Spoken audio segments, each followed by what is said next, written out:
Hoje, vou abrir meu coração como nunca antes. Meu nome é Helena, tenho 76 anos, e depois de passar a vida inteira sendo pilar de uma família, descobri que até os pilares um dia podem querer descansar. Se você gosta de histórias reais, cheias de sentimento, desafios familiares e reflexões sobre a vida, já aproveita para se inscrever no canal, ativar o sininho e deixar seu like. Esta é a minha história. Uma história de silêncios, de decisões difíceis e de uma reviravolta que, mesmo tarde, me fez respirar de novo. Sabe, por muito tempo, achei que meu papel no mundo era apenas servir. Cresci ouvindo que a mulher sábia edifica o lar, que mãe é aquela que se sacrifica sem esperar nada em troca. E assim eu fiz. Me dediquei, abri mão, sorri mesmo cansada, engoli o choro e segui. Foram décadas acreditando que minha missão era essa: cuidar dos outros, mesmo que ninguém cuidasse de mim. Só que um dia, percebi que eu tinha desaparecido. E foi aí que comecei a escrever, para não me esquecer de mim. Moro na mesma casa há mais de 40 anos. Foi aqui que tudo aconteceu.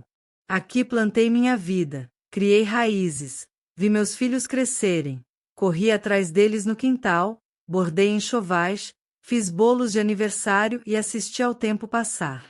Essa casa já teve cheiro de bolo de fubá saindo do forno, barulho de criança correndo descalça, gritos de mãe, olha eu, vindos do quintal. Também teve noites silenciosas, como agora, mas silenciosas por cansaço, não por solidão. As paredes guardam histórias. Cada rachadura no reboco tem um nome, uma data, uma lembrança. Me lembro de quando pintei o quarto do Lucas de azul claro, porque ele dizia que azul era a cor dos sonhos. Ou quando André quebrou o vidro da janela jogando bola e Orlando quase teve um treco. Essa casa já foi viva, cheia de vozes, de caos bom. Hoje, os sons são outros. São passos que não me pertencem, portas que batem sem que eu saiba quem entrou ou saiu. Essa casa, que já foi meu lar, agora é o palco de uma presença invisível, a minha. Orlando, meu marido, é um homem de poucas palavras. Sempre foi. Nos casamos cedo, mais por conveniência do que por amor verdadeiro, embora tenhamos aprendido a gostar um do outro com o tempo. Foi um casamento à moda antiga. Ele trabalhava fora, eu cuidava de tudo dentro. Nunca reclamei.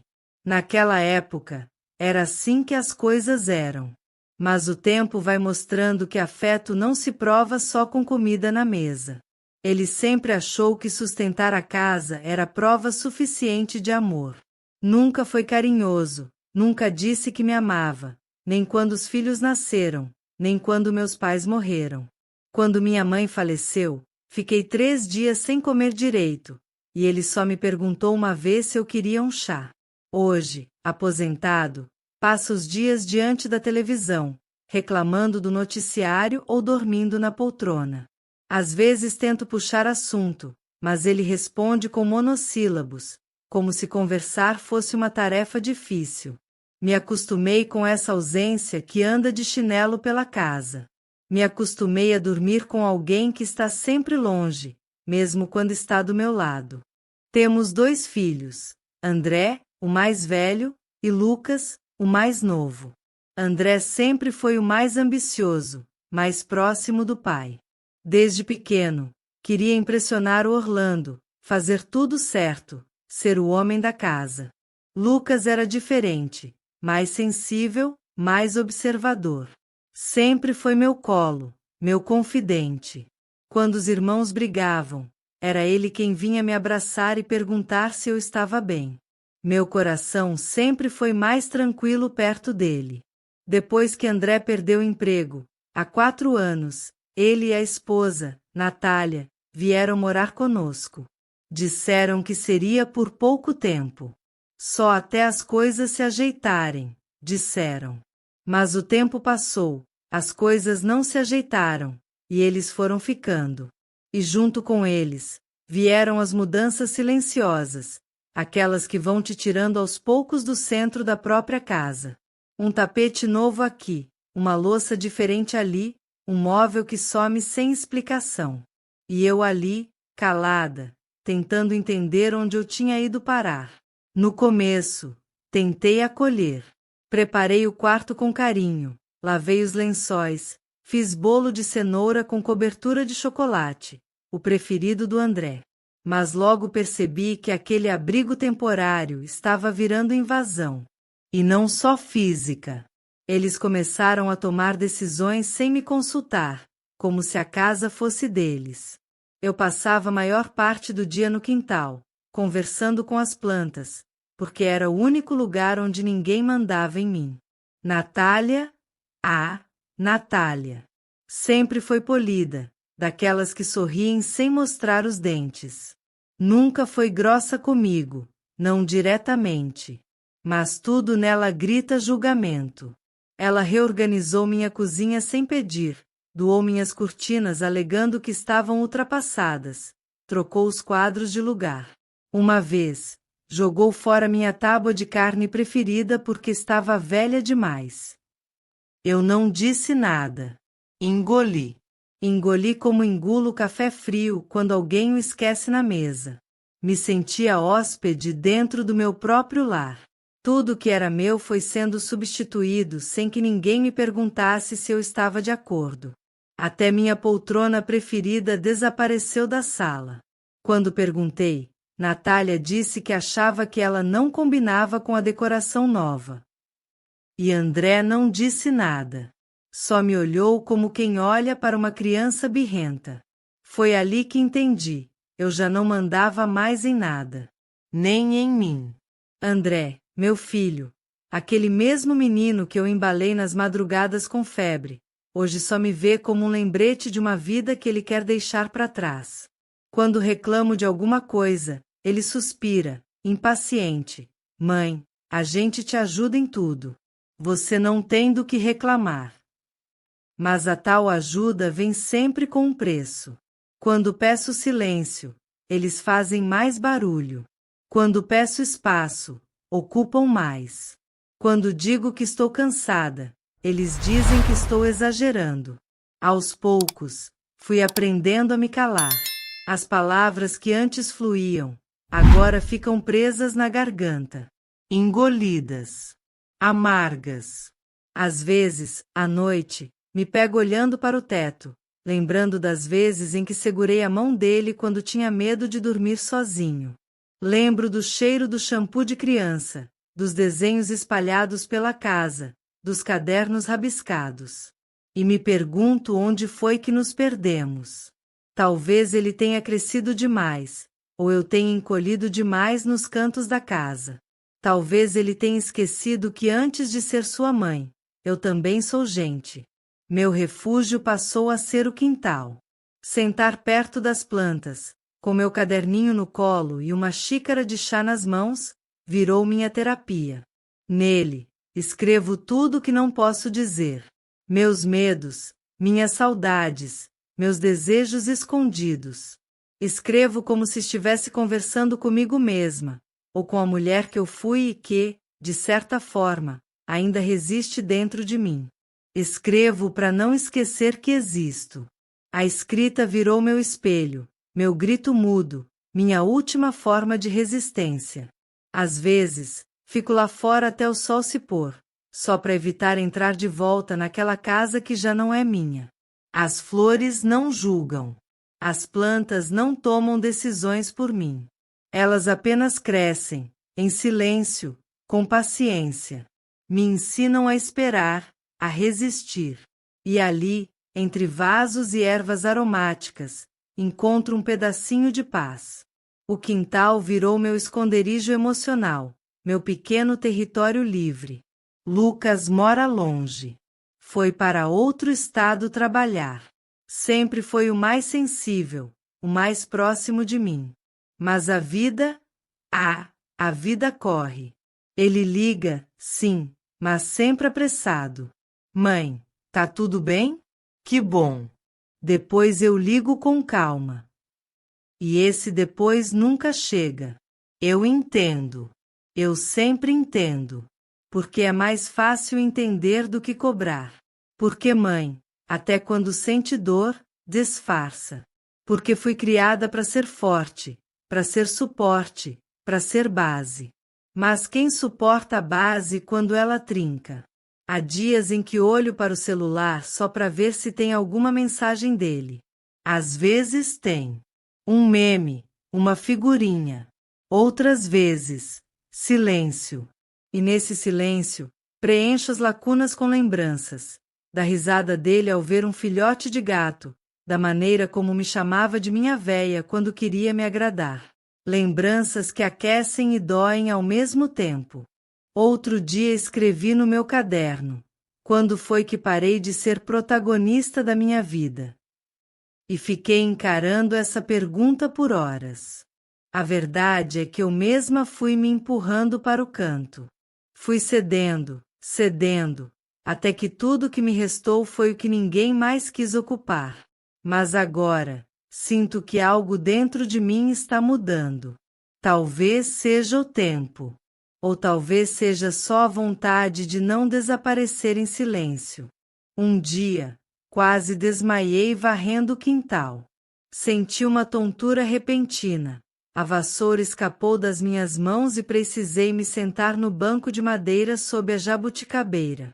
O suor escorria frio, o coração disparado. Achei que fosse só o calor, só o cansaço. Mas algo dentro de mim dizia que não era normal. Esperei me recuperar e fui ao médico no dia seguinte. Sozinha. Peguei 2 ônibus. Levei minha pastinha com os documentos e esperei quase 3 horas para ser atendida. O diagnóstico: hipertensão. Pressão alta. A senhora tem que se cuidar, dona Helena. Mudança na alimentação, remédios todos os dias, controle do estresse, disse o médico, com aquele tom que mistura autoridade e piedade. Voltei para casa em silêncio, com os papéis na bolsa e a cabeça cheia. Ninguém perguntou como foi a consulta. Ninguém notou meu semblante abatido ou o ritmo mais lento dos meus passos. Comprei os remédios com minha aposentadoria, aquela mesma que já mal cobre as contas do mês. Uma caixinha branca com comprimidos que prometem conter o que a vida desregulou. Comentei por alto com Natália. Esperava um mínimo de empatia, uma palavra de cuidado. Mas ela respondeu apenas: você devia economizar mais, dona Helena. Disse isso sem tirar os olhos do celular, como se estivesse falando com uma adolescente responsável. E ali, naquele instante, senti um tipo de vergonha diferente. Vergonha de estar doente. Como se minha fragilidade fosse um fardo que eles não escolheram carregar. Fiquei dias remoendo aquele comentário.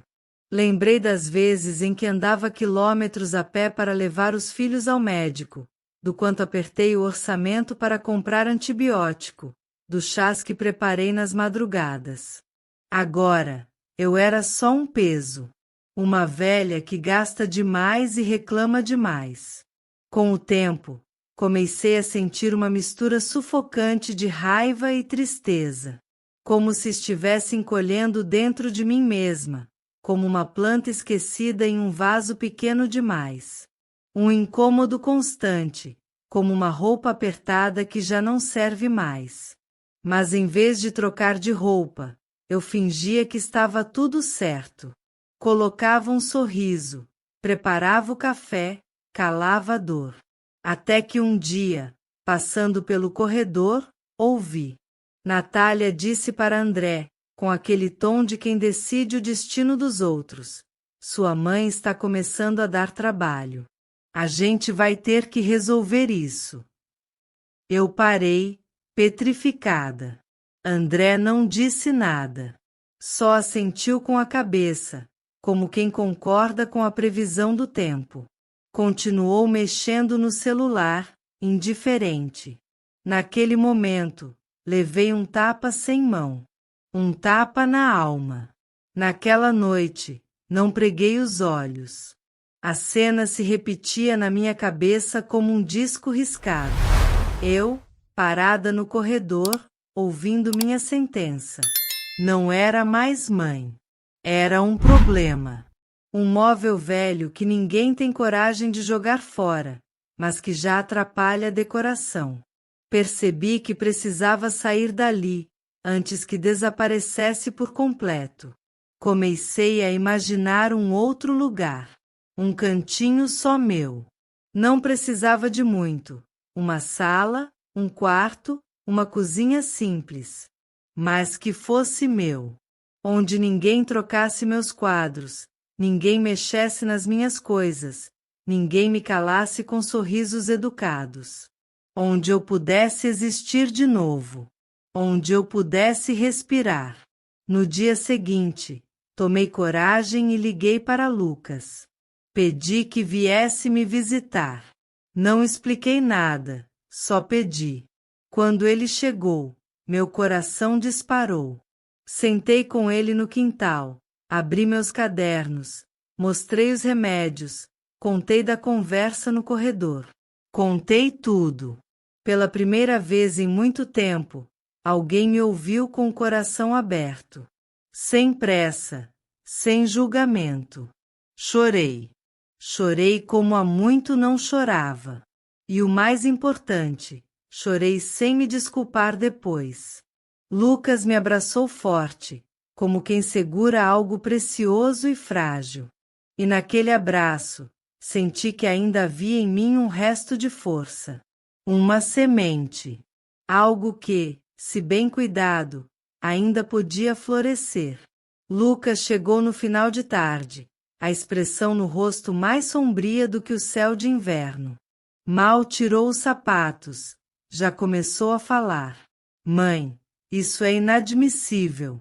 Você não pode viver assim. Ele me olhou, e eu vi nos seus olhos o reflexo da minha própria indignação, algo que eu havia enterrado sob anos de conformidade. Ele estava indignado, não apenas com a situação, mas com o que havia me tornado, uma mulher que aceitava ser invisível na própria casa. Naquele momento, Lucas não era apenas meu filho. Ele era a voz que eu não tinha mais coragem de usar. Ele passou o dia comigo, me seguindo pela casa como uma sombra atenta. Observou o modo como Natália me tratava, o descaso de André, o silêncio de Orlando. Conversou com o pai, tentando entender a dinâmica perversa que se instalara em nosso lar. Lucas me ouviu por horas, e a cada palavra que eu dizia, sentia o peso de um segredo sendo revelado. Ele me fez enxergar o quão longe eu havia me afastado de mim mesma, da mulher que amava plantar flores e cozinhar para os amigos. E no final do dia, com a voz embargada, ele me abraçou e disse: Mãe, a gente vai mudar isso. Eu prometo. No dia seguinte, Lucas me levou ao cartório, algo que eu jamais teria coragem de fazer sozinha. Lá, refiz meu testamento. A casa, que estava em meu nome, seria dele. Não porque eu o amasse mais, mas porque ele foi o único a me enxergar de verdade. Foi a minha forma de mostrar que ele não estava sozinho nessa luta. Saí de lá com o papel nas mãos e a certeza de que havia virado a primeira página de um livro novo, e não de um final anunciado. Na volta, anunciei minha decisão. Venderia parte do terreno. Com o dinheiro, compraria um apartamento pequeno, simples, mas só meu. Pela primeira vez em anos, senti um arrepio de liberdade. Fui eu quem escolheu, fui eu quem decidiu. A voz de Lucas havia me dado o empurrão que eu precisava para reassumir o controle da minha vida. E, naquele momento, me senti uma gigante, capaz de mover montanhas. No domingo seguinte, preparei o café como sempre, com o cheiro de pão fresco e a mesa posta. Esperei todos estarem à mesa e, com a xícara na mão, falei: vou me mudar. Quero paz. E não quero mais ser tratada como peso. O silêncio que se seguiu foi ensurdecedor. André engasgou com o pão. Natália ficou com o olhar duro, a faca na mão parecendo uma arma. O único que não expressou reação alguma foi Orlando, que apenas continuou a comer, como se as minhas palavras não tivessem chegado até ele. Mas eu, pela primeira vez em muito tempo, me senti em pé. Inteira. Viva. Com medo, sim, mas com uma coragem que eu não sabia que ainda existia em mim. As minhas mãos, que antes tremiam, agora estavam firmes, segurando a xícara de chá. Eu sentia a certeza de que estava fazendo certo, o único caminho possível para minha dignidade. Eu não estava fugindo, mas me reencontrando, me resgatando das sombras. A briga foi inevitável. Lucas ficou ao meu lado com uma firmeza que me comoveu. Ele defendia minha decisão com argumentos sólidos, mas André, em sua fúria, gritava, ameaçava e dizia coisas horríveis. Você vai abandonar a gente? Ele questionou, como se eu fosse a vilã da história. Isso é egoísmo, vociferava Natália. Mas eu permaneci firme, com a tranquilidade de quem sabe que a verdade está do seu lado. Eu sabia o que queria, e o que eles pensavam não tinha mais poder sobre mim. Depois disso, não houve mais volta. Vendi a casa que foi palco de tanta alegria e, mais recentemente, de tanta dor, se foi. E com a parte que cabia a mim, comprei um pequeno sítio. Orlando, em um dos gestos mais inesperados que ele teve nos últimos anos, me acompanhou na compra. Lá, longe de tudo e de todos, reconstruímos nossa vida a dois. Pela primeira vez em anos, ele me olhou com um brilho nos olhos, um brilho que eu achei que nunca mais veria, e disse: acho que a gente merece isso. E, de fato, nós merecíamos. Merecíamos a paz, a calma de viver o nosso tempo, longe das cobranças e das amarguras. Recomeçamos, não apenas a vida, mas a nós mesmos. Descobrimos que, apesar do tempo e das feridas, ainda podíamos nos amar, nos respeitar e nos apoiar. O sítio não era apenas um novo lar, era prova de que a vida, mesmo na velhice, pode ser cheia de novas e belas surpresas. Nos mudamos para o interior, para um sítio simples, cercado de árvores e silêncio. A casa, menor e mais aconchegante, tinha cheiro de madeira e de um novo começo. As janelas, agora, se abriam para um jardim selvagem e um pomar de laranjeiras. A solidão que me acompanhava há anos não me seguia mais. O que me acompanhava era a paz, um sentimento que eu tinha esquecido como era. No começo, tudo parecia estranho. As noites, antes preenchidas pelo barulho dos carros na rua, agora eram embaladas pelo canto dos grilos. As manhãs não tinham mais a pressa da cidade, apenas o ritmo lento e suave do sol nascendo.